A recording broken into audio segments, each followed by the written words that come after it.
Today's podcast is sponsored by MPB, the online pricing engine that provides the right price for any camera or lens. Get free kit pickup and get paid within days, all without leaving your home. How much could you get? Find out with a free instant quote at www.mpb.com/sell.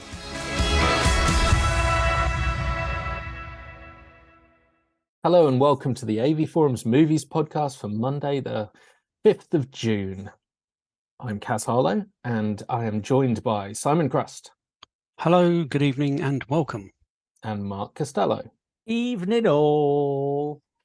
So this week, I'm going to recommend Across the Spider-Verse and Sisu at the cinemas. I'm going to recommend Spoilers. Guy Ritchie's...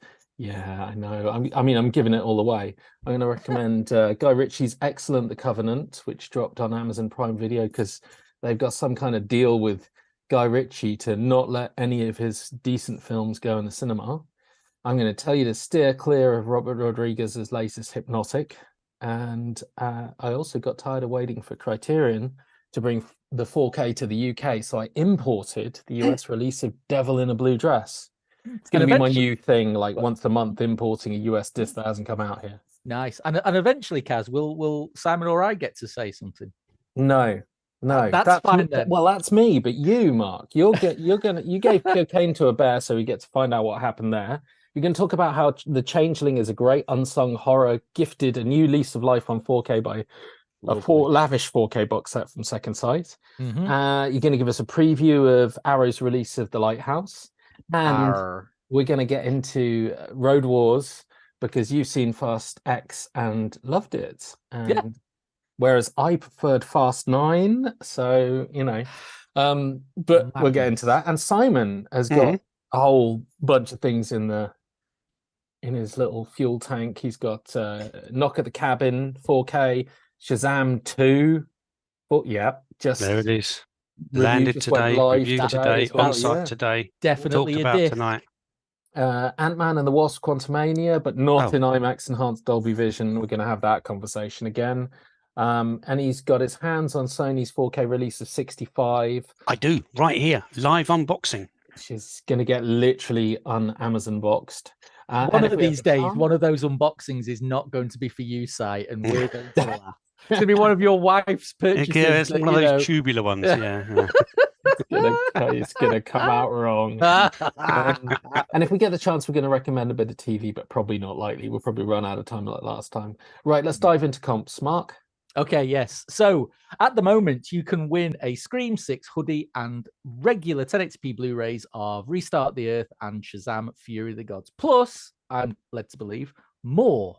Yeah. So head over to avforums.com/competitions to enter. And as ever, all competitions are open to eligible AV Forums members residents in the UK. Nice. We've got a whole horde of previous competition winners. So many. Yeah. Supporter Dave CH won Star Trek Strange New World Season 1 on Blu-ray from Paramount. Supporter Sleepy 1 won The Killer on Blu-ray from Dazzler, and supporter Dapper Dan 486 won The Nutcracker on Blu-ray, also from Dazzler. And then all the rest are Star supporters. So Star supporters Count Jedi won Project Wolf Hunting on Blu-ray from Dazzler. Great film. Mikey Cubed won Criterion's April titles on Blu-ray. Makusa won the limited edition 4K Picnic at Hanging Rock from Second Sight, which was a huge box to send out. Scurry won the limited edition 4K Texas Chainsaw Massacre from Second Sight. What a set. I know. ADE JP2 won For All Mankind Season 1 on Blu-ray from Dazzler. Reg Tastical won Arrow's Naked Lunch 4K limited edition box set. I mean, these are some nice sets. I'm really surprised they made it out of the house. Wreck-It Yat won Plane on 4K from Lionsgate. Jackie Chan Wigwam won Babylon on 4K from Paramount. And Nobler won the 4K Star Trek Next Generation 4 movie set from Paramount. Another fat prize. Well done, everyone. Some great prizes. Those were all some Star supporter specials out there. That's a good run of prizes. We also got new patrons, Rusty Chain, John Macklin, and Adrian Price. Thank you very much for joining and supporting. Hello and welcome. Hello. Your prizes are in the post. Right. Let's have some movie reviews and news.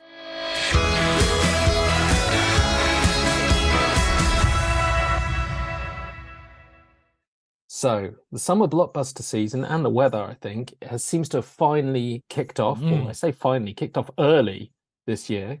Early would have been May, surely. Yeah, I mean, well, it's funny. Is June late still April? spring? I don't know. It feels a little like we're back in business, and it feels like, I'm going to say the C word, post-COVID. It feels like a proper run of movies this year. You know, like we've got a back-to-back lineup, and just over the next 6 weeks, we've got like 5 or 6 big movies. We've got new Transformers movies, which, even though nobody really wanted it, is big. We got The Flash finally coming out. We got Indy 5, Mission Impossible 7, and Oppenheimer. And they're all arguing. I mean, Cruise has recently been a little bit upset with the battle with Oppenheimer over IMAX in the UK. Single-handedly thinking that he saved cinema with Maverick. Arguments on a postcard there, but he's obviously a little bit upset because, conversely, Nolan is in bed with IMAX. So IMAX is going to Oppenheimer very shortly after Mission Impossible starts its run. But they're battling it out in a way we haven't actually seen since pre-COVID. And we're already a couple of blockbusters in. We've just had hit sequels, Fast X and Spider-Man Across the Spider-Verse, and part ones at that. Everything this year is about parts. No one can finish. They've all got the Stephen King syndrome. Yeah, 2.5 movies, 2.5 hour movies, and you can't finish it, really. Anyway, let's talk Fast X first. So Fast X, the latest, the 10th movie for those who don't speak Latin. It's everything you'd expect from a Fast and Furious movie 10 movies down the line.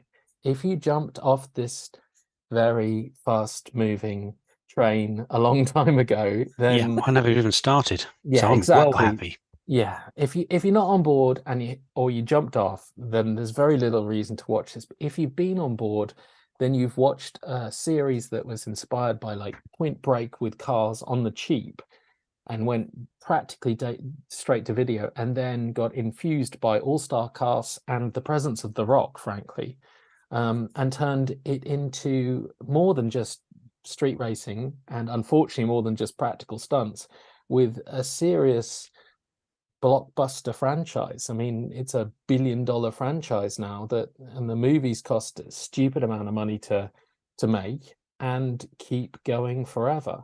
I saw the latest one, Fast X. I enjoy them all to a degree. I would say I even enjoyed the last one, the 9th one. I do think that the series misses Paul Walker, which is something that I don't know whether, at least within his lifetime, I ever thought I'd say. But I do think it misses him. And I do think that the series misses either Vin Diesel or The Rock, as for me was established by Fast 9 and by Hobbs and Shaw, both of which it strangely showed that they kind of need both of those meatheads in it.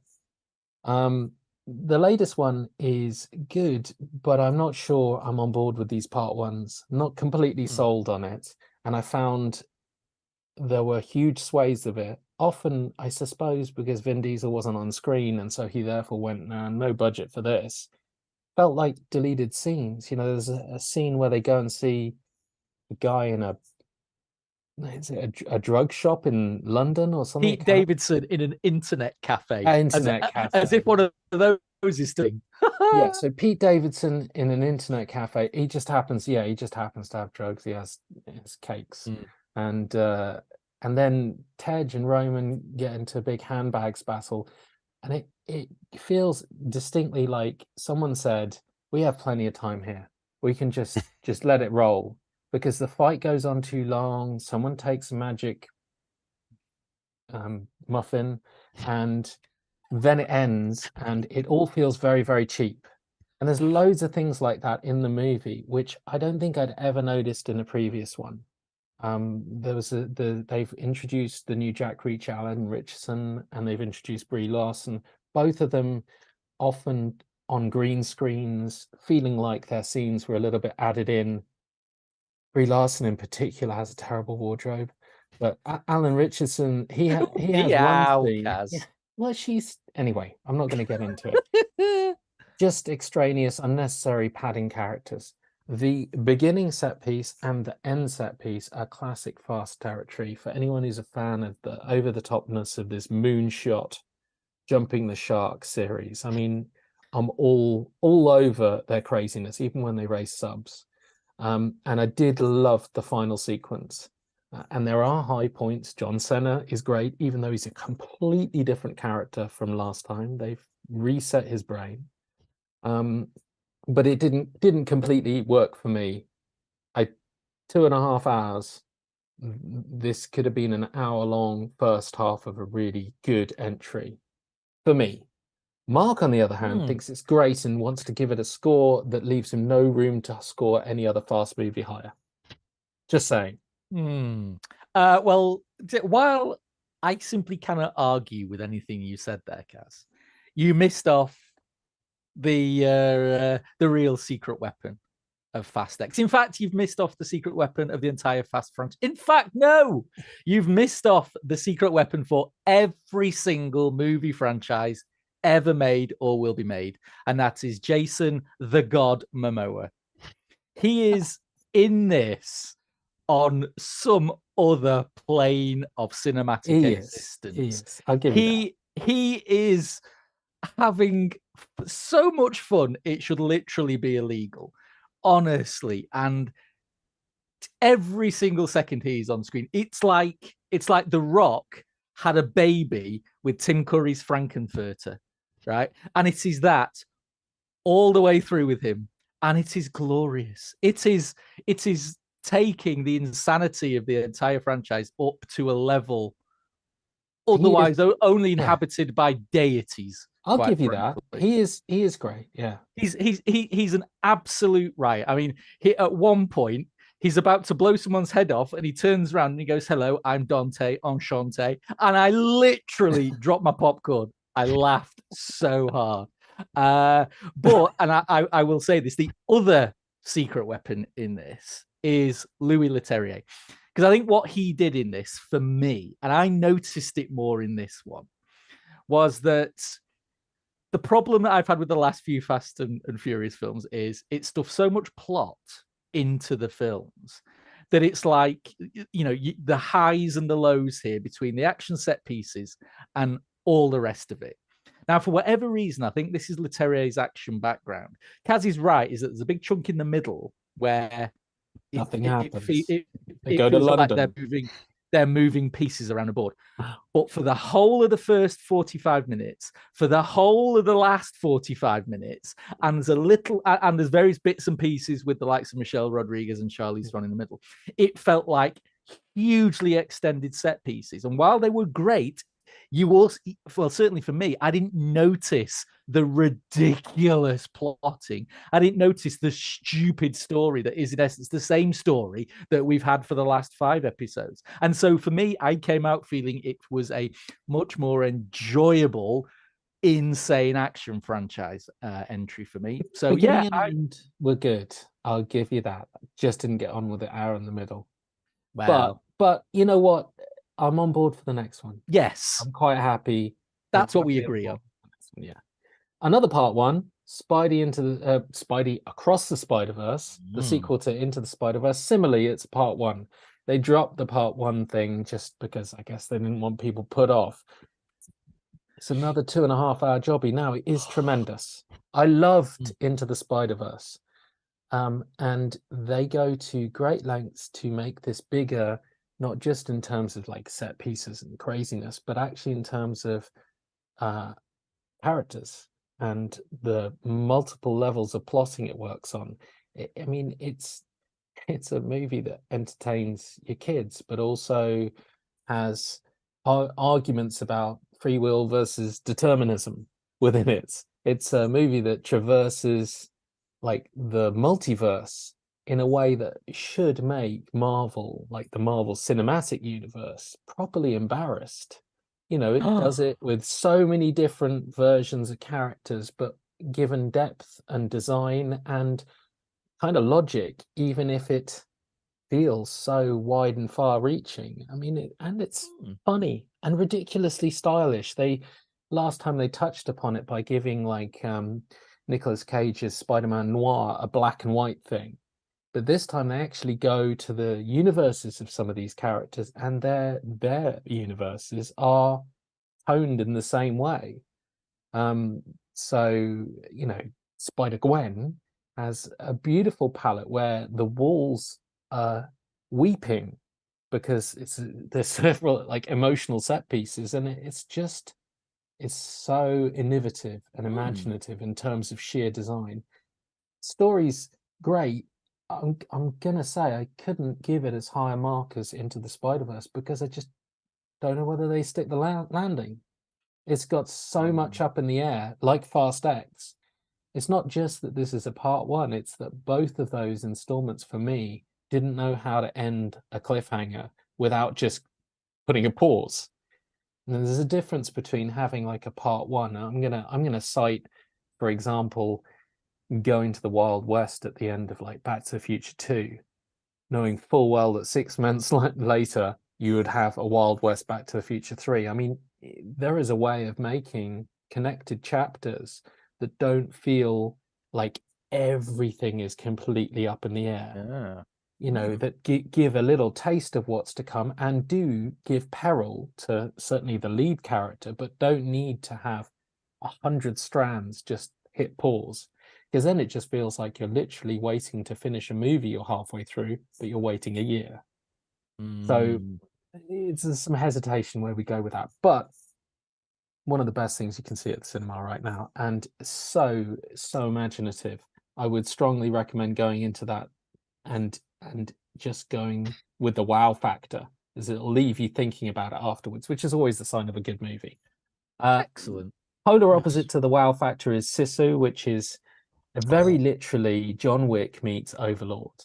I mean, it's a guy who's just minding his own business. He's panning for gold, and a Nazi war party come round with brutalized women in a tank in the back, and they want his gold, and he turns that is the plot. That is the plot. He turns out to be John Wick. And so we have mine throwing and some ridiculous violence. People lose their heads and get impaled and lose limbs, and the main character he undergoes a John Wick level of damage. And it's a micro budget film, proper grindhouse feel, hints of like Tarantino, but I loved it. It does what it says on the tin. I mean, you had me at mine throwing. That's it. That's a great literally scene, all you needed to say.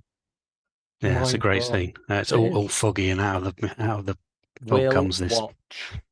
It's a terrific little film, and it's not a million. It's not 4 hours long. It's a nice, short, concise film.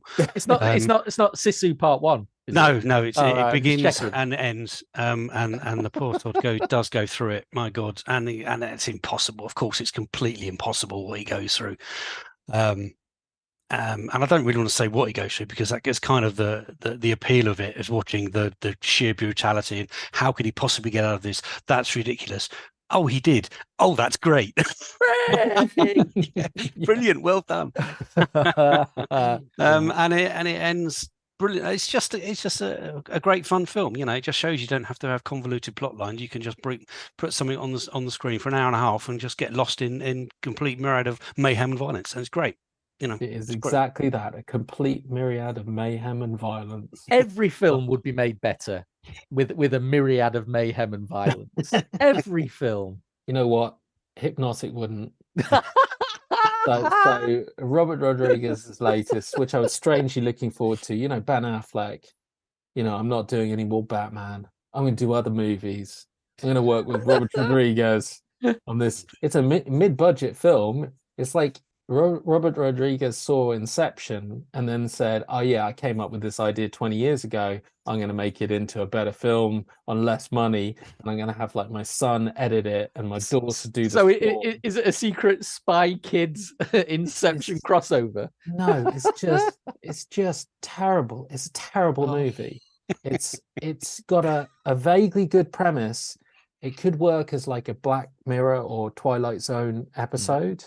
It really could, but they don't do that. They make it into an hour and a half of. It's terrible. The story is absolute nonsense. And I tell you, as you watch it and they start to reveal things, you go, no, that's really stupid. And then they reveal more. Again, no, that's really stupid. And then you get to the end and you go, that was deeply, deeply unsatisfying.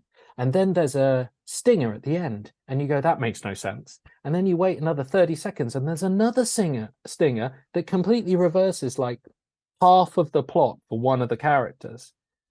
And you go, no, that's it. That's it for me.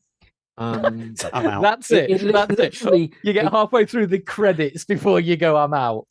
in the space of the last half an hour, it goes down a point from like 6 to 5. And then in the space of the last 120 seconds, it goes down a point for the first stinger and then down at least a point for the second stinger.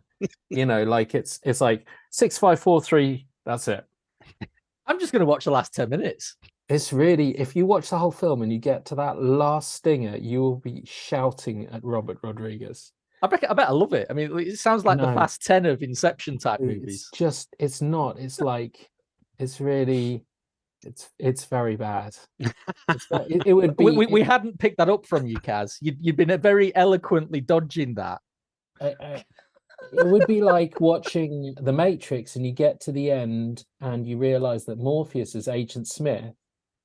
And that would be cool. And so is Neo. I didn't think it was possible to make The Matrix any better, Kaz, but you just have. And they've all gone off in like a helicopter together and then that's the end. And like, I'm praying there's no more of these movies, but clearly he wants to make them because he wants to show what happens next. But it doesn't make any sense. None of that makes any sense. Like, anyway, doesn't. Yeah, and do you know what the sad thing is about Robert Rodriguez? No one will want to see it. No studios will fund it, but he'll go and make the bugger anyway. He'll go and make it. The swine. And you know what? If you get your editor to be your son, your kid, and you send it to test screenings, and test screenings are bad, don't get your kid to edit the new version because what's going to happen? Anyway, much better. Guy Ritchie's Covenant. Nice. I didn't expect this. I like Guy Ritchie movies a little bit like I like Robert Rodriguez movies to a point. I like Guy Ritchie movies, and they keep landing on Amazon, and I'm like, okay, he must have made a deal with the devil for this. But I enjoy them. They're all enjoyable movies. He's done this. It's not a Guy Ritchie movie. It's like, it isn't as good as Black Hawk Down, but it is up there with Lone Survivor, and it is capable of being said in the same breath as like Black Hawk Down, Lone Survivor, Soldiers of Benghazi. Like it's proper survival military. But despite being in the same category as all of those, I never expected some of the things that I saw in this movie.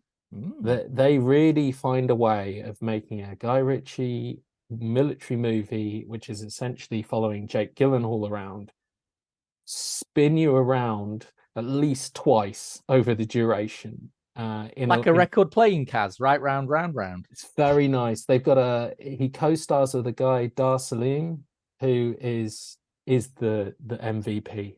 I mean, he's absolutely cracking in it, and you don't realize that, but you should kind of from the opening scenes opposite Jake Gyllenhaal, who is also tremendous. But I have no idea why this didn't get a theatrical run, but it was that and Sisu. Watching those was, I mean, they were unexpected winners for me in comparison to like the big hitters, Fast X and Spider-Verse. So you've also seen Covenant. I have seen it, yes. Terrific film. Yeah, very, very. In fact, I would have gone completely, wouldn't have even crossed my radar at all until I looked at your review when it was on early access, and I thought, oh, that looks interesting, and I clicked on it, and I thought, oh, so put it on, and you're absolutely right. It's a fantastic film, really, really good, and the little twists and turns. You think it's going one way, and then it goes another way, and then you think, oh, I know where it's going, and then it comes back again. You go, oh, bloody hell, very clever. Yeah, I want to watch a film with Si. If he starts making those comments and noises while he's watching it, I'm going to watch him. Yeah, we could do that, couldn't we? All sit here watching a video together. Video. Or we could do an audio commentary for a Steven Seagal film of Kaz's choice. It's my dream, really. Make it. So anyway, sorry, Si, I interrupted. Back to you. I don't know where I am now. Yeah. Well, basically, it's really good that you read my review and didn't turn around, watch the film, and go, "What?" Well, no, it was very good. Oh, well, that's what I was going to say. Yeah. It whilst it doesn't play almost quite like a Guy Ritchie film, it does have some Guy Ritchie touches in it. There was some. There's an element when the Jake goes back. Can we say goes back? He goes back home, gets away with it, and there's a little when he's doing some stuff to try and get back, and there are some elements there that I felt were very much out of the bow of Revolver, which was a weird psychedelic nonsense that he did. But you can see there was definitely a string there of attachment to a Guy Ritchie film. But other than that, you would say, I wouldn't say this was a Guy Ritchie film at all. No, he does well. I think I noticed right at the beginning when he starts naming characters and you're like, this guy's JJ, this guy's John, this guy's Chow. I was like, and he introduces them with little subtitles on the screen. I was like, oh yeah, and this guy's Guy Ritchie. Yeah, it kind of leads you down the path of this might be a true story, doesn't it? There are elements of truth in an amount. Of course, it's completely fantastical, but there are elements of truth in about the subject matter, which is what I found most interesting about it. But yeah, out of all of those ones, that's the one I would recommend. But that is everything on movies. Next up, we're going to talk 4K discs. So many. If you enjoy the podcast on YouTube, then please like and subscribe. If you're listening to the audio version, then please leave us a rating on your podcast app. We invite you to email questions and feedback to podcast@avforums.com and join in with this episode's discussion thread in the podcasts forum at AV Forums.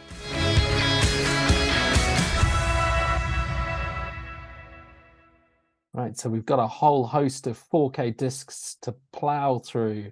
Yes, and top of the list, and this is a film I have not seen, but immediately Mark's review has piqued my interest. The Changeling 4K from Second Sight. Take it away, Mark. Yeah, so it always fascinates me reading some of the comments in the thread about this. I thought everyone knew about The Changeling. I thought it was one of those classic horror movies that sort of nestle alongside, the giants of the genre, your Texas Chainsaw Massacres, your Shinings. And it intrigued me that quite a number of people have said that they didn't even know it existed and certainly hadn't seen it. I thought it was the Eastwood Jolie film. No joking aside, when I heard about it coming to 4K from Second Sight, I was like, what? I mean, I've got nothing against that film, but... Yes. Well, I mean, interestingly enough, I imagine that yourself and a number of people coming to The Changeling now might suffer a case of the John Carters. It's been riffed on, it's been ripped off, it's become, the stereotype of the haunting film. That you probably watch it, and I think I mentioned in the review, things like Stir of Echoes, David Koepp's Stir of Echoes, you could watch this and go, well, it's just ripping off that. Well, no, it's the other way around, isn't it? From 1980. But I think while all the beats are there, it's classic haunting. It's got a real sense of I call it the serene gothic. It's a film for adults. It's made by adults. It discusses these things in adult terms, and it's all the better for it. It's still terrifying at various bits and pieces. It's a film that if you haven't seen it, make every effort to. And frankly, this 4K set from Second Sight is the way to see it. Now, Changeling's had some interesting releases in the past, shall we say. Severin, I think, had to release the original 1080p 3 times over in the States because of various audio glitches. Its 4K release at the back end of last year was torn to pieces for an incredibly hot color palette. Now, Second Sight have taken the same restoration that Severin did. They got Fidelity in Motion and your friend of mine, David Mackenzie, to work his magic on it. And in terms of the picture, there's no original camera negative anymore, so it's taken from an internegative. So bear that in mind. It's grainy. There's no getting away from it, but it looks absolutely phenomenal. I think a lot of the very hot colors that people have mentioned in various releases have been toned right down. There's still a couple of instances where poor old George C. Scott looks like he's blown a blood vessel. But all in all, it looks to be the best visual presentation of the film to date. The 2 audio tracks don't have any of the sync issues that had plagued those previous releases and sound pretty good. The only slight disappointment is the extras. There's no new extras for this edition only. 3/4 of the extras were on the previous Second Sight edition. The 2 new extras from that were on Severin's 4K edition. So that's a slight disappointment, but it's its usual Second Sight lavish box. There you go. Look at that. It's beautiful artwork. The book is fantastic. Even though I got the check disc, I stumped up and bought the full release myself to have it on my shelf. It's a lovely prize release. And so, yeah, can't say enough good things about it. I mean, yeah, it looks like a fantastic set. I'm not sure it's ever going to make it to a winner, but I am looking forward to that. And I read your review, Mark, and I was like, why have I not seen this film? And it's the same kind of persuasion I got to watch Exorcist 3. Which also George C. Scott again. Yeah. So nice. I feel like that's a really nice double bill to watch for the first time. I remember seeing it in the heady days of video nasties, and it wasn't a video nasty, of course, but it was that sort of era that I saw it, and scaring the willies out of me. It was terrifying. Never seen anything like it. Fabulous. They don't make them like that anymore. No, they don't. Can't wait to check that out. You've also seen Cocaine Bear and enjoyed it. Cokey. Yes. Cocaine Bear. It's one of those. It's nowhere near as violent or stupid as its title suggests, but I had a great time with it. It channeled its 80s vibe. It's got real Tremors energy, a lot of effort got into the characters, some real fun, sweet and charming characterizations in there. Yeah, it's not quite as bloody as you'd want, and not quite as gory as you should really expect it to be, but I had a good time with it. What I did not have a good time with, Kaz and Sai, the 25 quid disc is medium rare's 4K disc. You'll notice from my very grumpy review, I was grumpy bear to their Cocaine Bear. The 4K picture is really nice. It's a brand new digital image. It's lush, it's rich, it's hugely saturated. HDR10 grade only. That's not too bad. There's some very good 4K discs out there with HDR10 only. 5.1 surround track. Well, it's a modern 5.1 track. It's thunderous. It's got loads of surround. It's pretty good. There's even some of your typical extras on there. You know, the kind that all major studio releases have these days. Stuff you'll never ever watch and basically barely show the studios as taking any interest whatsoever. There's a big butt coming. But there is a big butt coming, and I cannot lie. It's a 25 quid disc. Fine. Yeah. It's the only 4K disc release of this in the world. Brilliant. Yet you go to iTunes, and for 13 quid, you can get a 4K Dolby Vision, Dolby Atmos version of it with all the same extras. Grumpy Bear. Medium rare, must try harder. Now, there might be a whole host of rights issues over in the States on their 1080p disc. They didn't get the Atmos either, but they got a 7.1 track. And we get it's like, what's going on? I don't understand. It had an Atmos track in the theater. Don't understand. Anyway. You say all of this, we're going to have exactly the same conversation as we always do with Disney's Quantumania, aren't we? We are. Like they have IMAX enhanced, they have Dolby Vision, they have a disc, they want people on streaming. Meh. Yeah, so what's medium rare's goal here? I'm not aware of any medium rare streaming platform here. It could be, like you say, a rights issue because they want the advantage on streaming. So and fine and fair enough then, but don't charge 25 quid for it. If you'd stuck that disc out at 17 quid, I'd have been an awful lot less grumpy about it. But they didn't. And that's what annoys. I'm annoyed. I'm annoyed, Kaz and for a 5, you'd have given it a 10. Oh, medium rare. If you slip me that $5, I'll put the score up. I don't mean give you a $5. I meant if it cost a $5. Retail Yes, price. damn right. It'd have got a 10. No, it's just it's a new kind of disappointment in our physical media releases. To be honest, if they just stuck in on a box set with art cards like they did the Lighthouse, it would have been fine. Brilliant. At $37.99, wouldn't it? Brilliant. Hey, you say that about the Lighthouse, Kaz. Yeah. Excellent hosting there, by the way. Good seeing.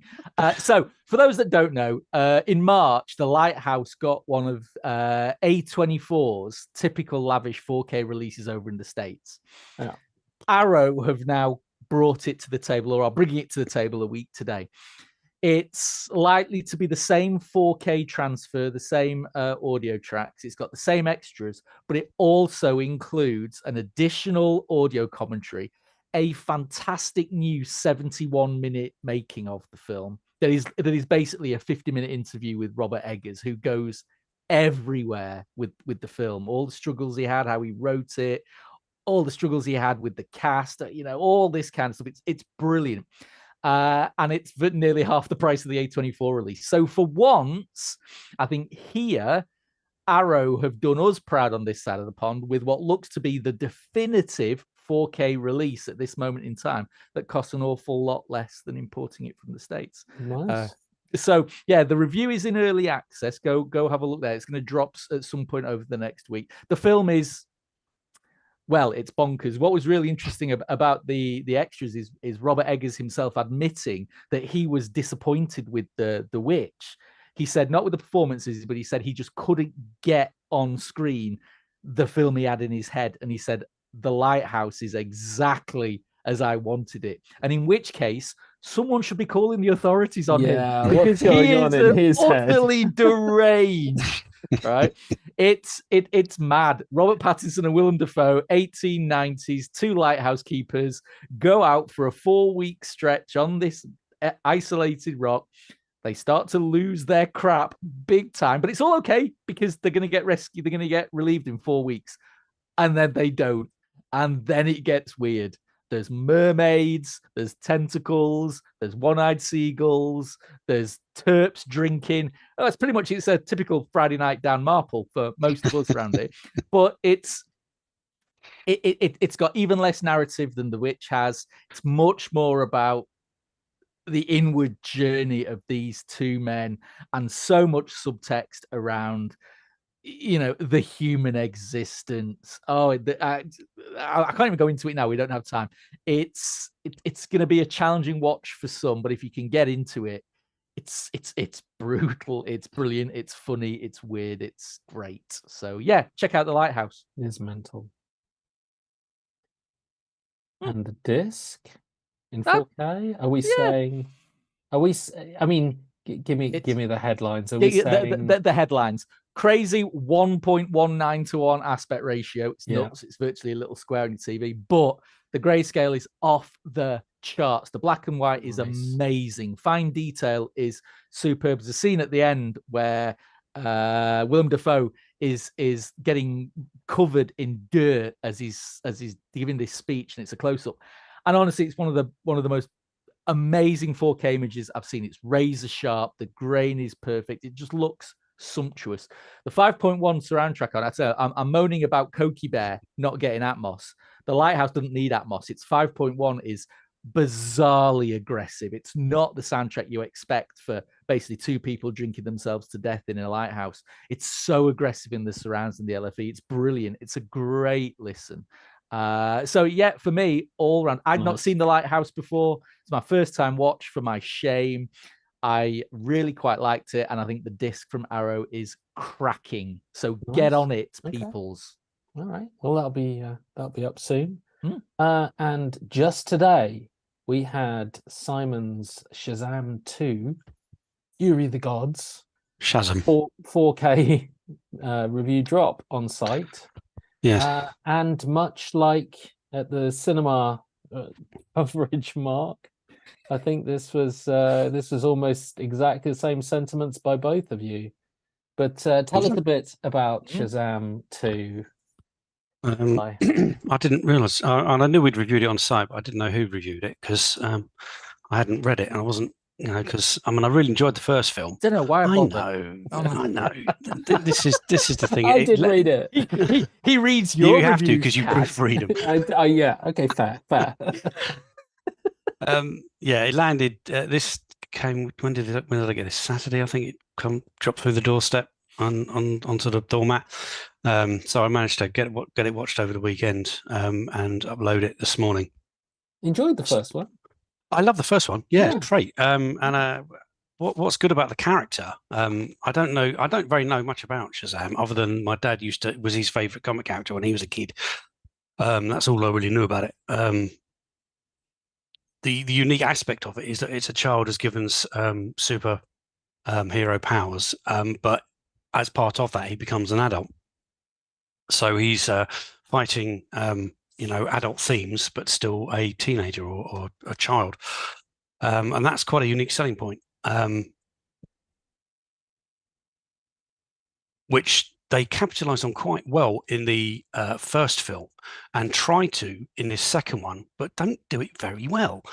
That is a unique point. That should really be the heart of the film, but they flounder it a little bit, and then they waste it, and then they don't go back to it, and I feel like it needs more CG.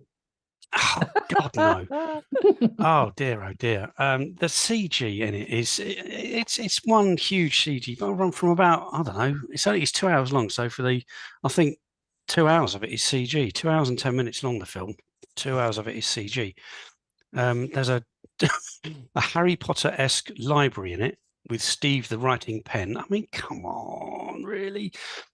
I digress. It's not a great film. I didn't really get on with the film very much. So you can go to the site and read that how I felt about the film. Disc itself is okay. Image is let me think about it, because it was only today, wasn't it? It is an all digital image, native 4K, spectacular detail. Can't fault the detail on it. Superb colouring. It's got Dolby Vision, so all the electric lightning bolts and the shooting out the wizard's staff and all that stuff looks brilliant. The layer that they've got, all the neon lights. I mean, it's really, really, really pops. The black level's fantastic. But I just felt it looked a bit clinical. It looked a bit digital. It looks a bit digital. It doesn't have that warm kind of cinematic filmic glow that you would come to expect with a decent film. It was too digital. I mean, I haven't marked it down because of that, because that's just the way things are nowadays. Technically you can't fault it. It's perfect.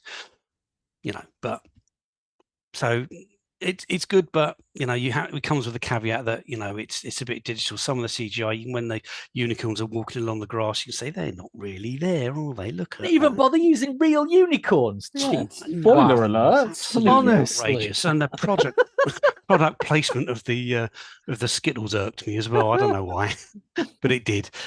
Dolby Atmos track that needed a bit of a tweak, actually, a bit like the old Disney disc. It needed a bit of a tweak up to get the most out of it, but once you increase the volume by 2 or 3 notches, it really livened up. It was fantastic, completely enveloping, sounds from all around, particularly because it's all big battles here, there and everywhere, monsters growling and lightning and people punching and explosions, all that stuff. It's made for Atmos. It's absolutely enveloping, so there's no problems there. The extras on it are pretty good, actually. There's a commentary and a fairly good making of, and they all the rest of it are bits and bobs culled from that one main making of, which is about half hour long. And there's loads and loads of deleted scenes as well, which means this film could potentially have been nearly 3 hours long, or at least 2.5 hours. But at least they had the foresight or the knowledge or the skill or whatever you want to call it to actually exercise all that extraneous duty and exercise all that stuff and actually make it a 2-hour film, which is great, because who needs a 3-hour epic of people punching each other in a computer? Decent editor. Yes, a decent editor. So it was, so disc-wise, it's okay if you can get on with the film. It's unlikely that I'll spin this one again, but I have watched the first one a couple of times because I quite enjoy it. But this one, not so much.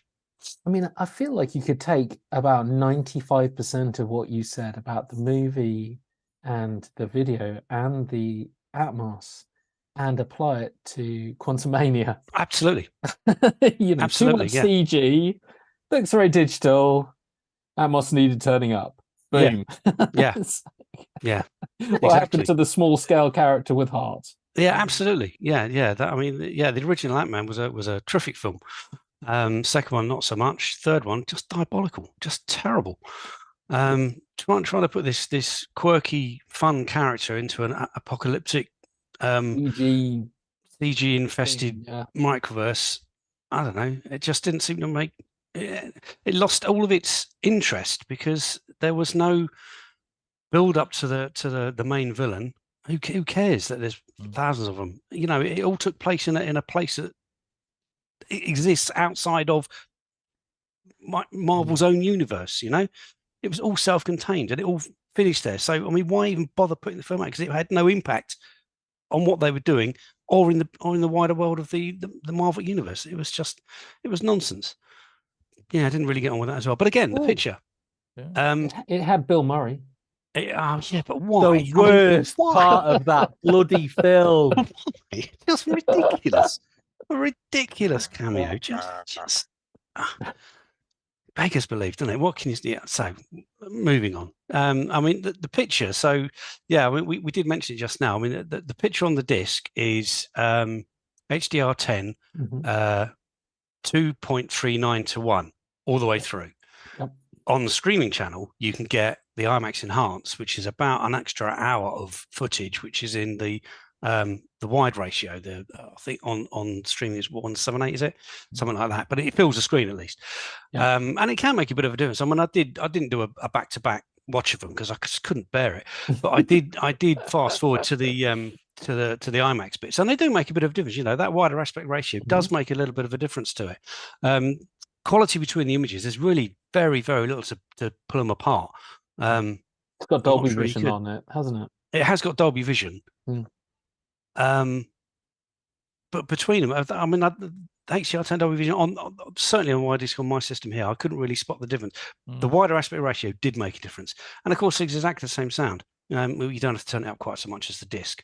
Yes, I find that the Dolby Vision doesn't make the image better on the streaming versions for Disney. On the ones I've looked at and compared, it just makes it less noticeable that there's a difference, if that makes sense. Yeah, like almost like the disc would normally naturally win, but by sticking Dolby Vision on the streaming version, the difference is negligible, less noticeable. Less noticeable. So it's not like, oh, Dolby Vision, wow. It's like, oh, I didn't notice I was really watching something different.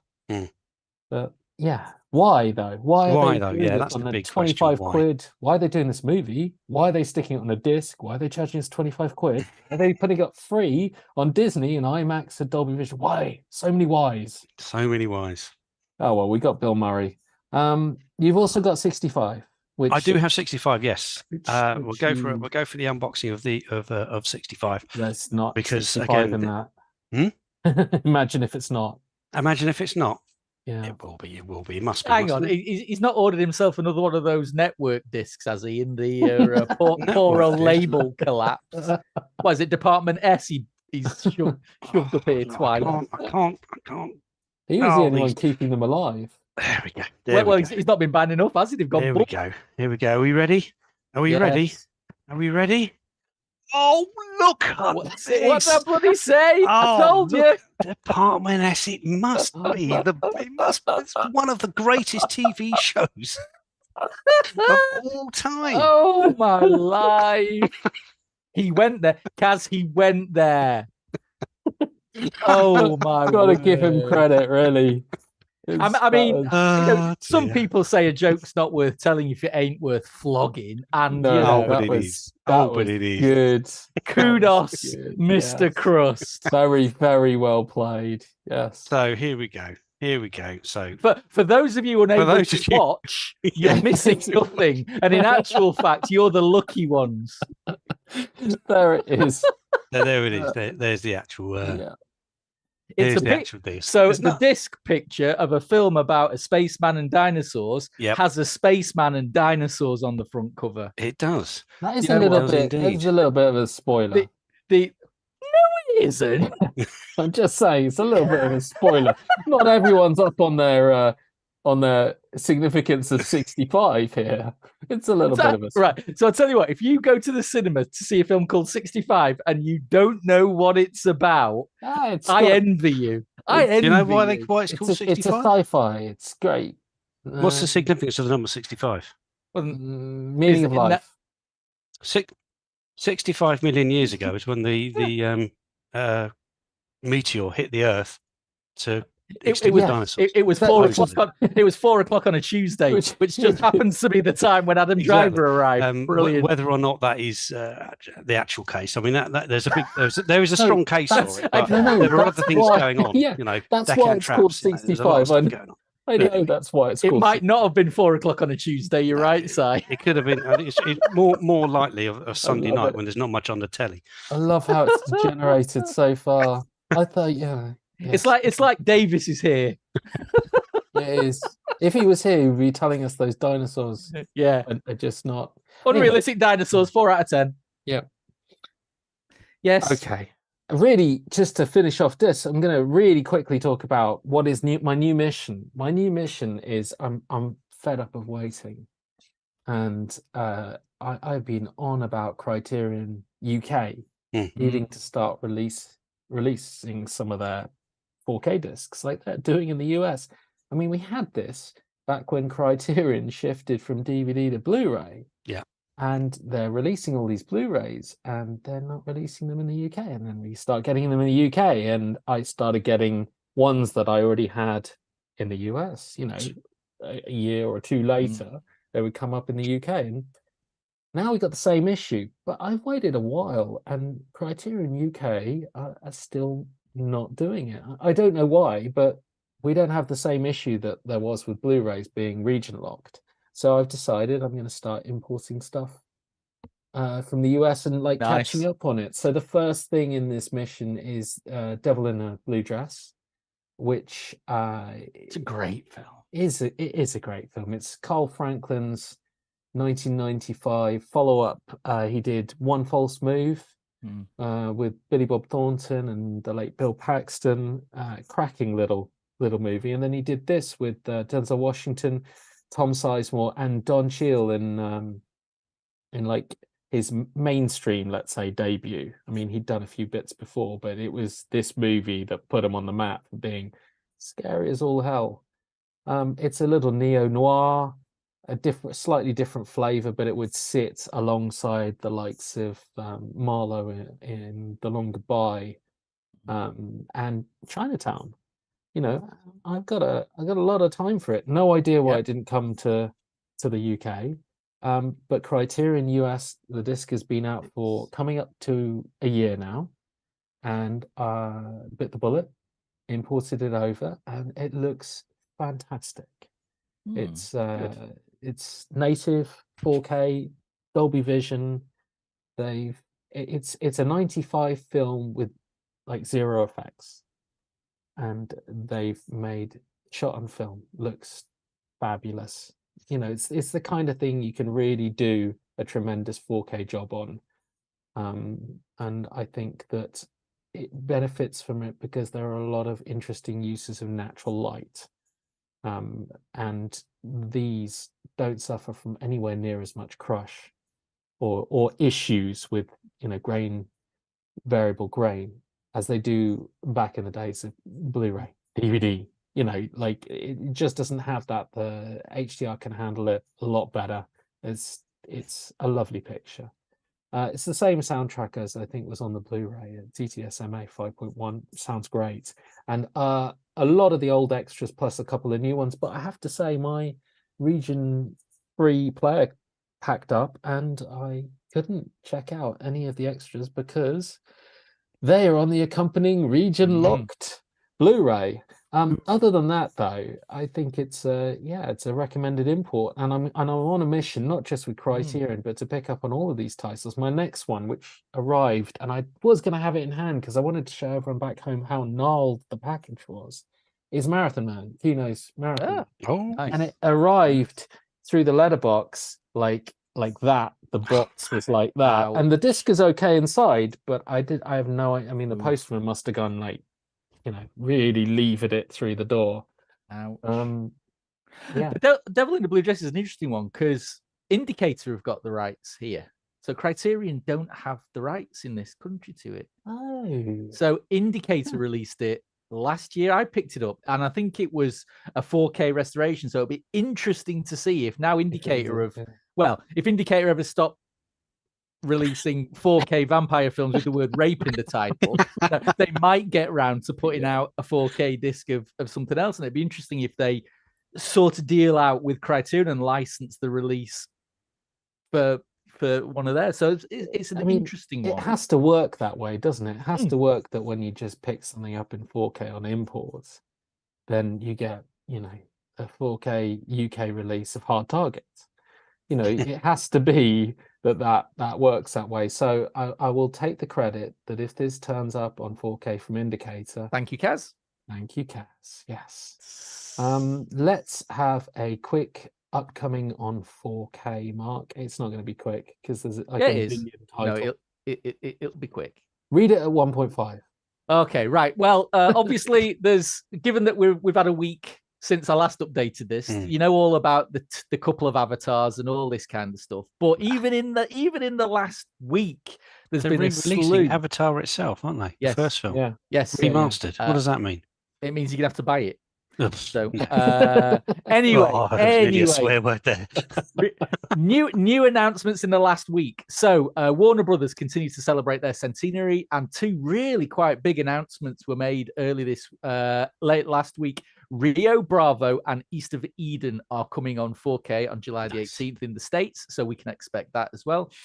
Arrow are still doing the Lord's work in 4K. We knew about Time Bandits coming because Criterion have just announced it. They're bringing Weird Science to 4K, and very bizarrely, the remake of Last House on the Left. Yeah, what was that about? No one wanted, but anyway, no one cares. Shout Factory have basically stuck two fingers up at Arrow and gone, you call them releases? Here's what 4K releases look like. And they're bringing us Nightbreed, which of course Arrow might still do because they might have it. But even better, the very best and most realistic film about computers ever made, Hackers. I thought you were going to say Angelina Jolie and Johnny Lee Miller. So we could get to see Matthew Lillard's little braids in 4K. Delicious. Here's Kaz, you've gone for the imports of good films. I, on the other hand, I'm going to only import the shite. Sorry, the dross, I should say. Because like MVD, I've never heard of this company before, but MVD have announced a 4K release in September of Ghoulies. They did Mark Dacascos's Drive. MVD. Did they? Yeah. Yeah, but I wouldn't know because I bought the 88 Films one. So, the other one, no one's favorite Mike Myers film, So I Married an Axe Murderer, is getting the full-on Sony treatment. 4K Dolby Vision Atmos on the 25th of July, which means I can bust out my only Mike Myers impression, Heed, which if you've seen the film, you'll get. Sounded like Shrek. Funny that. The Second Sight have been tweeting like Billy Ho about their restoration of Rutger Hauer's seminal 80s shocker, The Hitcher, is nearing completion. Nice. The pictures look amazing. The director has been praising the restoration. Can't wait for that. And lastly, two bits of unconfirmed news, I suppose, is over in the States, Lionsgate seem to have made some head and a tail of the ridiculous rights issues around some of Quentin Tarantino's old Miramax back catalogue, and they've secured the rights to both Kill Bills and Jackie Brown.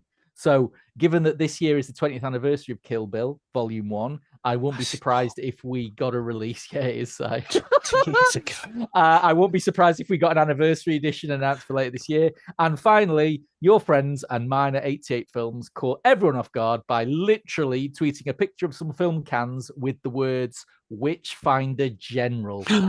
Mark, that's awesome. The caption simply said UHD coming in late 23, which, as we all know, with 88 Films, really means sometime after late 24. I mean, that is the greatest news for Si. I absolutely remember one of my all-time favourite films. Blu-ray. Yeah, that along with The Wicker Man. Oh, mate, that is absolutely fantastic. It's a good year for you there, Si. Getting both of them. Yeah, so, there you go. I've reviewed that film a couple of times on site actually. I think I even wrote an article about on Witchfinder. Seek it out on just put Witchfinder General in the search bar and seek it out. It's I love that film. Absolutely awesome.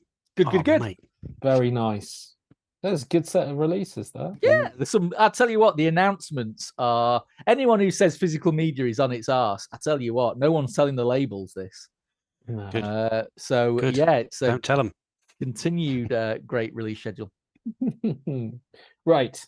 Next up, and very quickly by the looks of it, we'll have streaming and TV show news. If you'd like to support the AV Forums podcast on a regular basis, then why not become a patron? Head over to patreon.com/AV Forums to sign up. You can also make a one-off donation through the Super Chat or via streamlabs.com/AV Forums. All donations help us to improve the website and the podcasts. Thank you to all our supporters.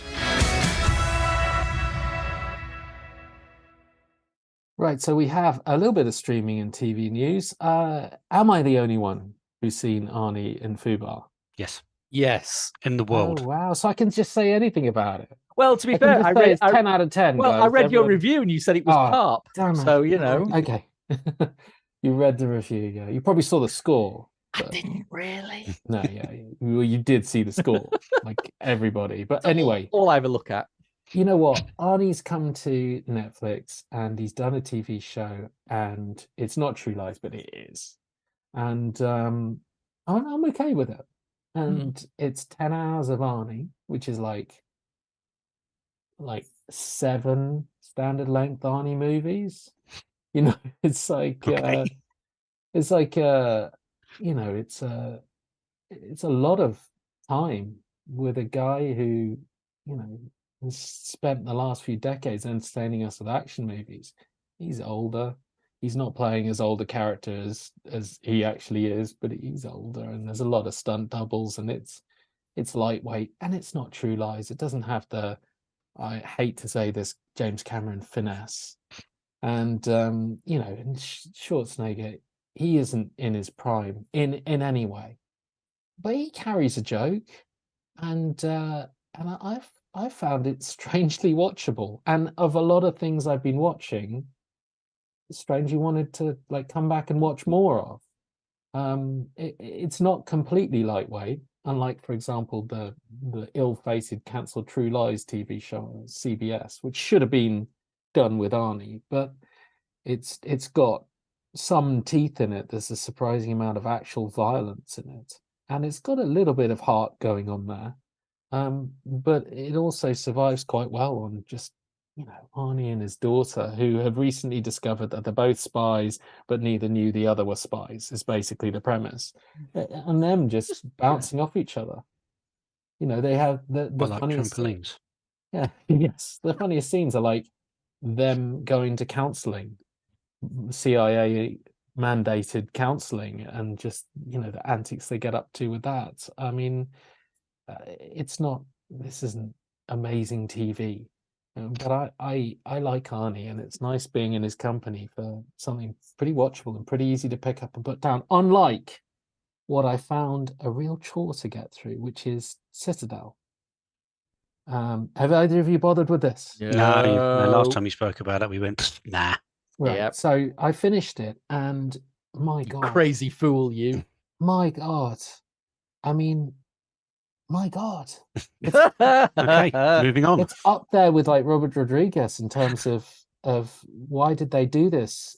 you just, when you think, oh, it's just tolerable, they just decide, oh, we're going to spin things up in the air and then we're going to go, we'll have multiple seasons of this. No, don't ever do this again. This should be an example of why you just don't make franchises. You make good products with good acting and good stunts and good action and good whatever you want.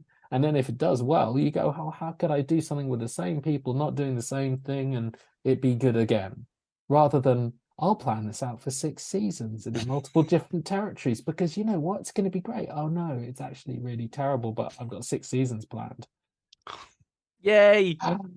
Anyway, I'm going to sign off TV with recommending Platonic. Neither of you are going to watch it, probably. Nope. But Seth Rogen and tolerable. And he grows into being pretty funny. And MVP's Rose Byrne. She's cracking. It's pretty good. It's pretty damn good at the start. So, but it's not for people who haven't got a tolerance for Seth Rogen. I will say that. Yeah, it's very annoying. I don't mind Seth Rogen. I just took one look at that and thought, it's better than one look at that. It's okay. they're not long episodes. You could watch a couple and really get into whether or not you like it. By the end of the first episode, you'll really know. And then there's an episode where they go to house viewing together. It's good TV. It's well done. It suddenly becomes kind of relatable, but it's not. But it's not going to be Ted Lasso, is it? No. You know what? You say that. I did not get along well with Ted Lasso. I think that was because I didn't persist with it. So that's why I'm saying with things like this, I think it's a persistence. But anyway, do you know what? I love Ted Lasso, but get stuff. Yeah, I love Ted Lasso. Absolutely love it. But get stuff Ted Lasso because it finished this week. It did finish this week. And what have I filled that Ted Lasso shaped hole in my weekly televisual viewing with? If it's not True Lies of Citadel. I hate it that you guys are actually right about me. The fact that I would never watch good TV, I would always choose terrible TV over good TV. What did you watch? I've watched the first 4 episodes of The Family Stallone. Oh Jesus! Look, I know. I'm ashamed of myself. I mean, literally, I've let myself down. I've let humanity down. You've let the world down. I feel I've let everyone down. But do you know what? I'm going in for episode 5 next week. Oh God! It's like it's a car crash. I can't not stop watching. I can't. Oh Jesus! I mean, last week his poor old brother Frank, who was due to do a show at Hard Rock Cafe, had a nosebleed, and for a minute they thought he wasn't able to go, but it was all fine. He went on. I mean, oh my God, be still my beating heart. Oh, so yes, so sod you, Ted Lasso. You finished, and you've left me with that.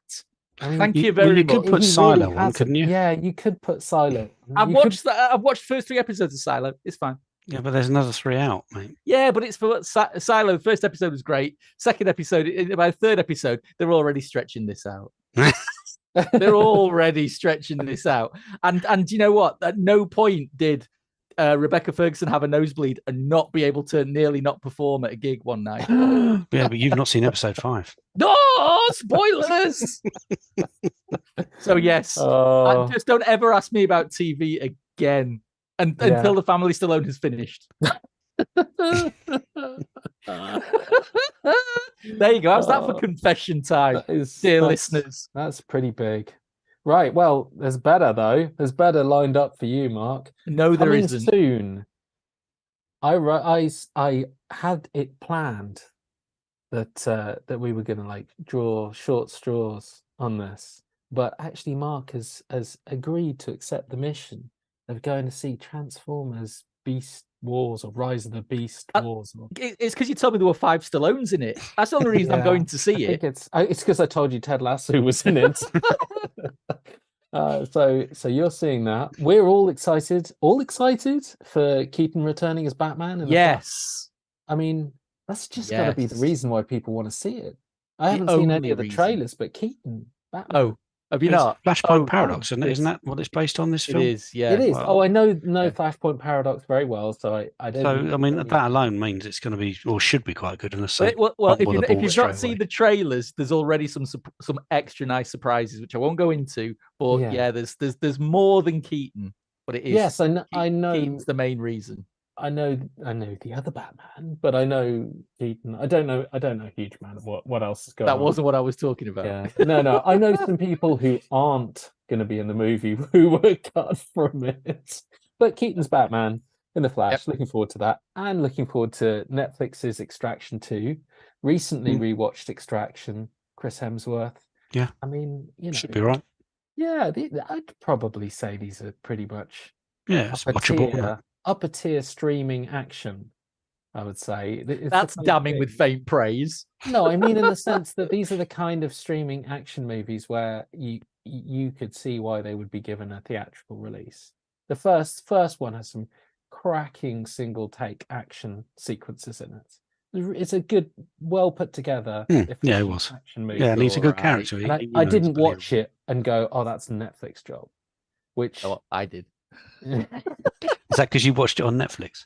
That's exactly right, Si.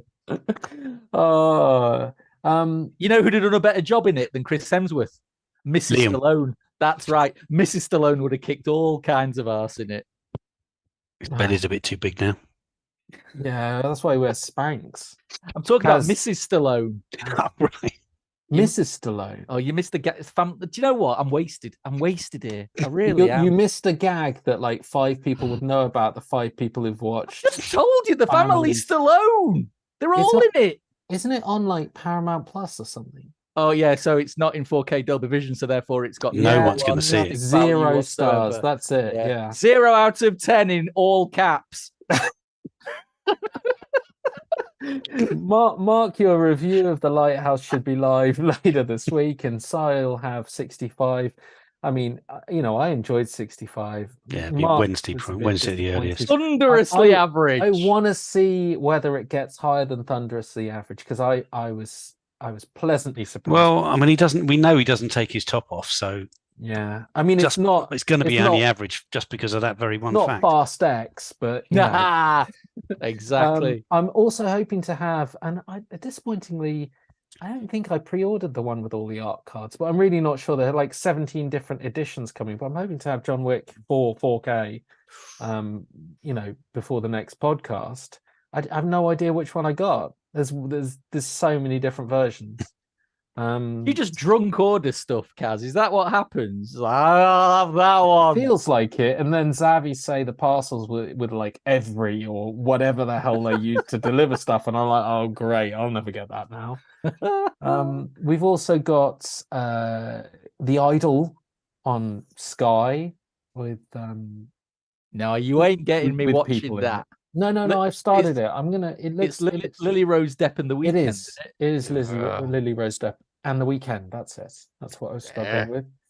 It's terrible. I've watched the first 10 minutes, and I'm going to watch the rest. Is it because of hang on a minute, boobs?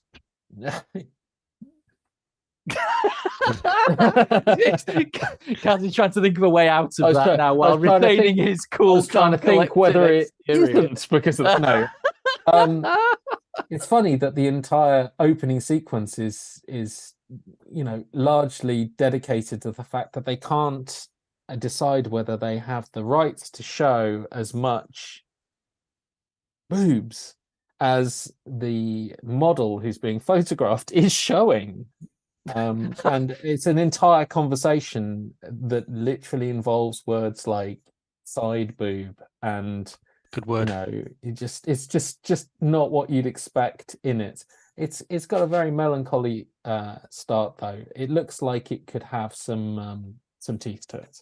I've forgotten what you're talking about already.